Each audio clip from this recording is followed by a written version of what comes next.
Yeah, it's from One Piece. I love that anime. Never seen it, but I'm definitely familiar with it. Highly recommend, but it is about 600 episodes long. Yeah, that's part of the reason why I haven't seen it. But you could see, he's looking pretty confident here. You know what, a ZVZ, the more I think about it, not a bad choice. Bill did have some problems in the ZVZ match. He lost to Terror even in a builder loss. I think he got a bit unlucky in that match. It's simply just an unlucky sort of situation. But we could see that. Let's find out. Let's take a look here. Who's CJ sending out? Who's it going to be? This One Piece music hyping us up for it. Oh, man, I'm actually nervous. Oh, it's Bbyong! It's Bbyong. They're bringing him out early. They're not saving him. He used to be the anchor for the team last year. Now coming out second here on a Terran map. Okay. 2-0 versus Zerg so far. I mean, he's not doing bad versus Zerg. Absolutely not. I was kind of wondering. We haven't been seeing him that much this round, but still, 2-0 versus Zerg. He's looking good in this matchup. Is he going to be good enough against someone like Rogue? I don't know. He does have the map advantage. It is a good map for Terran. We'll have to wait and see what the spawns are as the next point of this map in the three-player sort of map we do have. Yeah, absolutely. Well, he's got to get himself psyched up here because this is not an easy opponent he's got. And if CJ loses him early here, they become at a 2-0 deficit without one of their best players on their roster, one of their anchors gone. They absolutely need to win here if they want to maintain any sort of momentum. All right, guys, let's go into game number 2 on Catallena.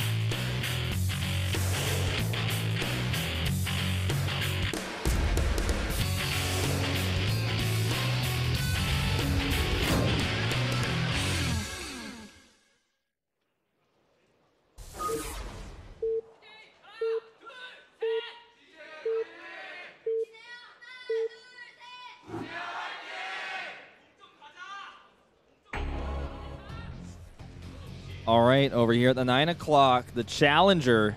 It's Bbyong for CJ Entis. Up here at the top, it's the winner, Rogue.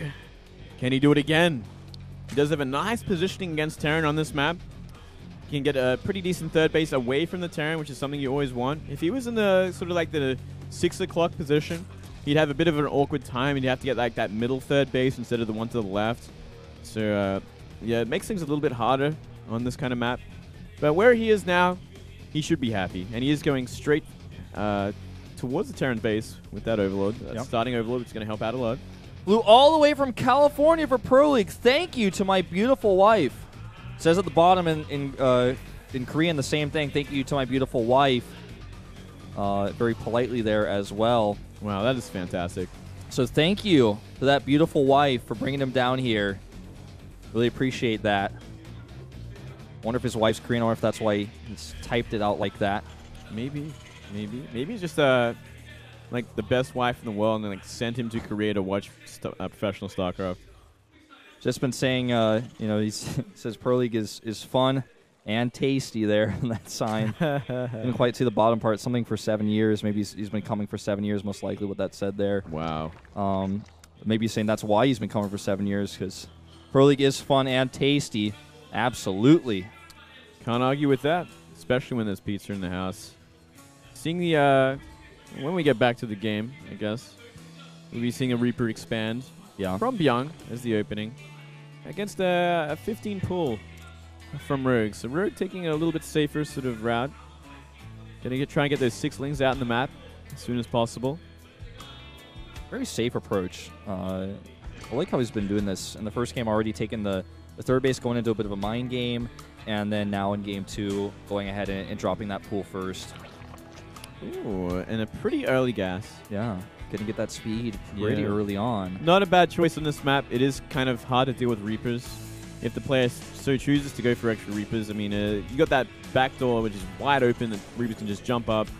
And we do see a second Reaper queued up, so it is going to be multiple Reapers. So good choice to get link speed in good timing. Yeah, and that's the advantage that this Overlord has. You can go ahead and see this first Reaper, and he knows what's up, 100%. And the information that's missing here for Bbyong is that gas. He doesn't even know that that's out. He doesn't know it's a pool first. So the second Reaper for him is blind. Nope, Queen comes out. He's like, crap. Okay, it is going to be pool first. He knows exactly what's going on. Still see him make the second Reaper before he expands, which is okay. Not a bad choice. I mean, Reapers just in general are just great to have on the map. Do you think that because he's going to make that second Reaper, he's just going to, do that Hellion follow-up with some aggressive Hellion play with the Reapers in the army? He's even queuing a third one now. Looks like that's definitely what we're going to see here. Yeah, Reaper Hellion, fantastic on just about every map. It really helps denying and creep and queen damage and trade very efficiently. And I mean, these Reapers get to the main base of the Zerg so quickly because of that backdoor. So you can kind of build up damage on that main queen. Or just simply go for the drones. They are going around the backside, going to be looking for a few shots. Yeah, might be able to get one here. Oh, so close. Should be able to get one. Ooh, barely sneaks behind that pool there. Just misses out. Should be able to save those Reapers. Close call, though. Lings coming over here. That third Reaper actually going to protect the CC, although it was slightly delayed. And there's nothing to defend these units that are about to pop out of those eggs either, so... Okay, the Queen comes out just in time. Make me eat my words. Yeah. And that Overlord sees the third command center as well. So he knows exactly what's going on. Rogue's in a pretty comfortable position. Obviously, will be a lot more comfortable once his link speed is finished. Ooh, can possibly lose. Oh, good spore cancel there. Yeah, very nice. In fact, we might lose a Reaper here. Pretty close. Does So escape. Close. Yeah. A lot of close calls in this game to start things off, Moonglade. Yeah, it's pretty intense. Pretty high level here. Especially for the Zerg. It just gets so difficult. And when that third Reaper finally meets up, if he so chooses to, they can just two-shot drones as well. So if you're out of position with your queens and lings, you can take a lot of damage very quickly. But he is scared of that link speed. It is around the 6-minute mark, so it's generally when the link speed is going to be done. Hidden Hellbat tech here in the main base. Oh. And he's going to deny this Overlord as well, keeping him far away here from finding out what is going on. Oh, this is a very intelligent build, especially after showing the third CC. It's like, he's being greedy. There's no way he's going to try and kill me early on. And we don't see really anything here. And we finally see a spine crawler at the front of the natural, but it might be too late for Rogue. He doesn't have much else tech. He is making a few more lings and an extra queen. So we should have maybe 3, possibly 4 queens out when this finally hits. Yeah, Hellbat's already transformed here. And like you said, those queens already marching the way across here. 22 lings on the way. Oh. With only 2 Hellbats, lings can be okay support here with these queens. But when the rest of the Hellbats arrive, it gets tougher. This should be okay. If he gets a good surround on them, he may be able to just make something work. We are going to see 2 Hellions try for the main base. Great spine here, and all those 22 lings pop out at the opportune moment. And these Hellbats are going to have a tough time. I like this actually just going back into Hellion mode to try to escape. Doesn't look like it's going to happen, though. No, a little ambitious. If he had waited for like 2 more Hellions to join up with these Hellbats, things just get so much harder for the Zerg. But simply just everything 2 split up. There's Hellions given away in the natural. And there's 3 Reapers and 2 Hellions given away at the third base. Makes for a very easy transition to the mid-game and a very easy sort of period of droning. Yeah, he absolutely knows he has nothing to worry about. It's Bbyong who now has to be on the defensive. Making Banshees with Cloak, continuing Hellbat production. We could see Mech. We don't see any more Marine production. Start to seem more likely that is what we are going to see here for Bbyong. And with that third CC, it kind of lends itself towards that. Bbyong, a player who likes to go for Mech. Even actually famous for going Mech in the TVP matchup. But, he's got a tough spot right now where he's kind of has to play on the defensive. It's going to be tough to actually land that third CC for a little while. Yeah, this could be tricky. I mean, he's only started spores now. Maybe this Banshee might be able to do a little bit of damage. Same time with these Hellbats, I think they're getting ready to kind of move across the map and maybe do some more damage in this third base. There is more than enough. There's only Lings here to defend against it. And one of the scariest things for Zergs is if they identify just a little too late, it is going to be mech. It can be a huge problem going into the mid-game. We do see the wrong upgrades being made with obviously melee attack. We do see no Roach Warren.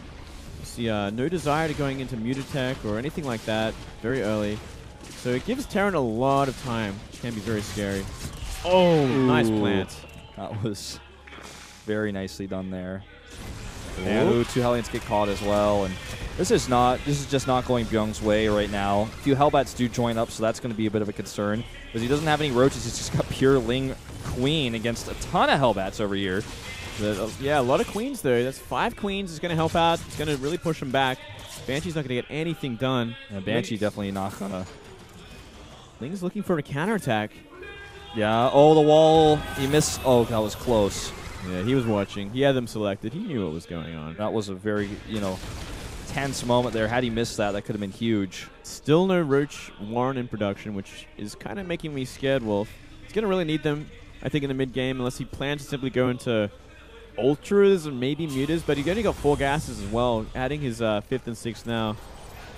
Yeah, and with a ton of factories on the way, you know, even though we already suspected, the mech is confirmed.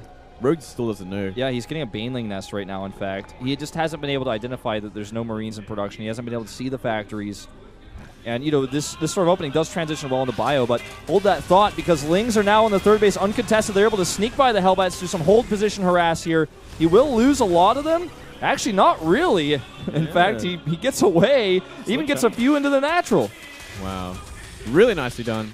And he is making that Roach Warren now. Maybe he's realized he's adding Aspire as well. He's actually getting Hellbat kills. He's actually just doing circles around this turn right now. Bbyong is kind of falling apart. He's just letting these Lings in, doing way too much. 7 SCVs going down to a Ling run by against a mech. Something you don't normally see. Yeah, he's definitely having some frustration with this game. I mean, we saw earlier, even had some of his SCVs trapped that he was trying to send to the third base. We see this Baneling tech actually coming into some fruition maybe. This Banshee is just not quite close enough to spot them. So even though he was probably getting this for Bio, it could actually end up having some utility here. The Banshee's just out of vision, and they may be able to clean this up. Ooh, close call here. Maybe trying to trap those Lings. He is going to clean up a lot of them. Oh, Banelings are going in now. He doesn't see. He doesn't pull in time. 7 SCVs. Not a bad trade. That was for 6 Banes, so kind of expensive, but not still. bad. Not bad.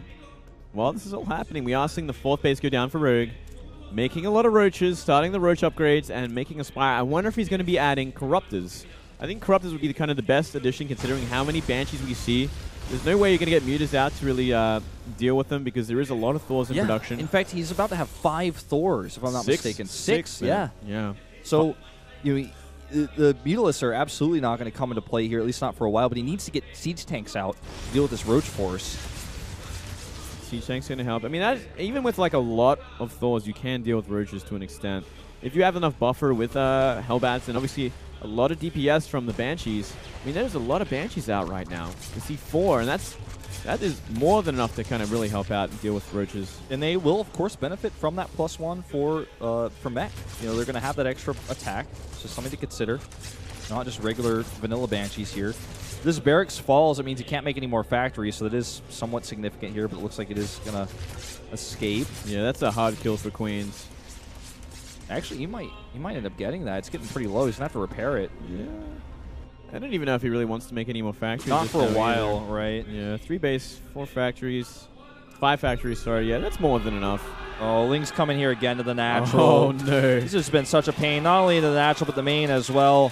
Bbyong is having a really hard time here. He's now moving across the map with this insanely strong, tough mech army that does have that Banshee support. Well, this is the big problem, right? There is even tanks in this. And he can bulldoze just a few Swarm Hosts. You're not seeing them siege up now. These Swarm Hosts are going to have to get back. He's going to have to make more. He's making actually a ton of Banelings, 22 Banelings. Yeah, you know, if they can actually connect on those Hellbats, they'll do great. He doesn't move the Swarm Host. Looks like he wanted another wave of Locusts. More and more scans going down. He's losing a lot of these expensive units. Roaches, like you said, in small numbers, not enough to deal with this massive Thor count. This might actually be too much. This might be, you know, he's losing, you know, his Queens here. Once he loses that, the Banshees have free reign on the Roaches. I think he's going to go for that sort of like Nest T Baneling bust on Thors and see if the magic happens. Here we go. Well, Nest T made it work, but I don't think it's going to happen here. A few Thors go down, but there's now 4 Siege Tanks in the mix with a ton of +1 Banshees. And over here, this army looks like it will eventually be cleared up. This could be too much, yeah. There's not enough Swarm Hosts out to really pose a threat to 4 tanks. Rogue has 93 drones. Yeah, he definitely has the economy. He's doing so much work. And we even see a Roach 1 bind to the third base doing damage, making the SCVs pull. Lots of scans. And it doesn't look like we're going to see Bbyong kind of commit any further until reinforcements arrive. He just needs to get back and regroup for a second here. Roach is trying to get off some of these Thors at the back. A little bit of Baneling support there at the end. These Banshees are so useful because if you want to bring Queens up with this, they have to go so far. They have to get so out in front. If you just leave the Banshees at the front of the army, the Roaches or whatever you want to fight that mech army with is going to take some damage from those Banshees before they can close the distance. Now, we only see 2 Thors left, Wolf. Now, this could be a great opening for a Muta transition. If we saw Rogue identify this, but we haven't seen him identify it just yet. Still upgrading everything on the ground. Obviously, still wants to really look after his Swarm Host. Going to that style, but it's only good for a time. While that's all happening, though, we are seeing that massive Roach run by. Yep. Roach is over here now in the natural, killing a ton of those SCVs. And oh, wow. He's actually cleaning up the natural SCV count. 26 going down. Few Hellions in Hellion mode. Swing into the fourth base over here for Rogue, getting some kills meanwhile. Not going to be able to make up the difference, though. And also the third base is under attack as well. 36 SCVs going down right now. It just doesn't stop, Moonglade. He's lost so many workers this game. He even lost a couple of tanks. Like, 2 tanks were trying to deal with the Lings in the third base. Lings just ran up and killed them both. So you can't afford to be losing tanks either, especially when you're fighting against Swarm Hosts. And Rogue has so much larva. You know, he just made 16 drones plus. I think he made even more than that. This is what I happened to catch on the production tab. So he's already back up to where he wants to be. He's got the money to do so. And he's got Bbyong on the defensive. He's got him back trying to turtle on 3 bases. This is so interesting. It's really just such a style that we see from Bbyong that doesn't normally work, especially against the likes of Mech. Because Mech usually has pretty robust in his defense. His tanks are just usually in position. But Bbyong is just consistently out of position for these run-bys. Yeah. I mean, his worker count now is insanely low at 34. And even Mules can't quite make up that difference. Oh, these Banshees over here are getting some work done. He's able to eliminate the last of the Spore Crawlers at this base, so he may even be able to... Let's see what he decides to do, okay? Just going to try to get some of these drones. A good burrow here. Queens do finally show up, and he's going to have to leave. But yeah, I mean, economy-wise, Rogue in a much better position, a much more comfortable position. And essentially, Bbyong is just in shambles right now. Like, to run by is just simply did too much damage. We see the natural almost completely empty at this point. And the third base is slowly but truly getting back up, but no SCVs on gas. And you need gas as a mech player, but I guess when you're focusing simply on remaking SCVs, you need the minerals just a little bit more. Yeah. A few Roaches over here just kind of suiciding into this mineral line using Burrow. Killing 6 SCVs. This base does get taken out. Not sure if it was canceled or not, but... it was killed, essentially. Yeah. Just got dominated. Yeah, and he lost another drone, so that's going to be a little bit delayed, but it's not... I feel as big of an issue here because he does have the much better income and he still has these cost-efficient Swarm Hosts. Yeah, you're still a base up, so you're fine. We are seeing that Muta switch finally, and we only have 3 Thors on the map. Versus 18 Mutalisks we're talking here. Granted, the Thors do have +3 attacks, so they can kill Mutas very quickly. He's got to be very careful to kind of make sure he's all spread out, ready to deal with them. We already see 1 Thor exposed to the top. Where do you think he's going to hit with these Mutalisks? Do you think he's just going to try to kill the tanks right away at the front? He can, and he should, actually. Like, if he's identified how few sort of anti-air defenses there are, like only 1 turret, like near 5 of them, 6 of them, he should be able to just fly in, magic box, and deal with the Thor, deal with the turrets, and force a GG. Well, looks like he's going to do just that. Going on top of the tanks now. Thor gets magic box first, exactly as you predicted. Boom, it's gone. Banshees and tanks aren't going to do anything about this. And once he starts to eliminate some of those tanks, even the Swarmos and the Locust can help out. And this is looking like a disaster. This is Bbyong's worst nightmare. Tanks being picked off one by one, almost one-shotting them here, even with that bounce damage. This is just way too much. There's simply nothing left. Without the tanks, like, the rest of Rogue's army just shuts everything down. The Swarm Hosts alone can do work with those Locusts once the tanks are gone. Roaches sneak in. GG. Really nice game from Rogue. Really putting on a clinic on how to do run-bys. He just did simply way too much damage and forced the Terran into pretty much a GG scenario just from counterattack damage. Yep. His worker count was never where he wanted it to be. And even without scouting mech until very late on in the game, even going for Banelings, he really did do so much run-by damage. I would have liked to see how many workers were killed in that game. I could guarantee you the number is quite high. Probably like 60 or so. Oh, maybe more than that. For like the game time as well. It's like it wasn't a very long game, but yeah, the amount of SCVs that went down was ridiculous. And that gives him a 2-0 lead going into merry-go-round. Not a bad Zerg map. You've lost Bbyong as well, one of your key players. Things are looking bad for CJ. I think they bring out BL now. I think they have to on this map. I think so too. Unless they're going to use someone like Bunny, I think they have to. Well, if Bbyong can't get the job done, it's tough to argue the case for sending Bunny out here, right? I mean, Bbyong does do a very unique style. He's very, mech focused oftentimes, like he was today. The ZVZ on Foxtrot feels like a gamble to me though, because then you're just down. If you lose builder-wise, or you get behind, or you can't make that work for one reason or another, then you really just got SOS left in your corner. Sejong, not a bad map to put SOS out on if it comes to that. But actually, no, it's going to be Foxtrot, not Sejong. That's game number 4 if it comes to that. So I don't know, man. I don't want to say SOS needs to come out now, but when you're down 0-2, there's not a lot of good choices you can make. Yeah, well, I mean, looking at I feel like they're running out of options. I mean, I think the only 2 players left they have, unless they want to go to a TVT with Sky High, is Hero and Bbyong. I think, like, looking at it, like, what else can they do? Yeah. I mean, were they going to send out Sora? Does he have something special planned? I think we've just seen that already. I mean, Sora has come out for some weird snipe strats in the past. Sometimes in PvP, sometimes in PvT. He's once a really strong player for CJ, but I feel like he's just not there right now. He's just not up to the caliber of these other players. And, I mean, just looking at, like what you said, I mean, if you want to look at the players by strengths alone, those probably are your last 2.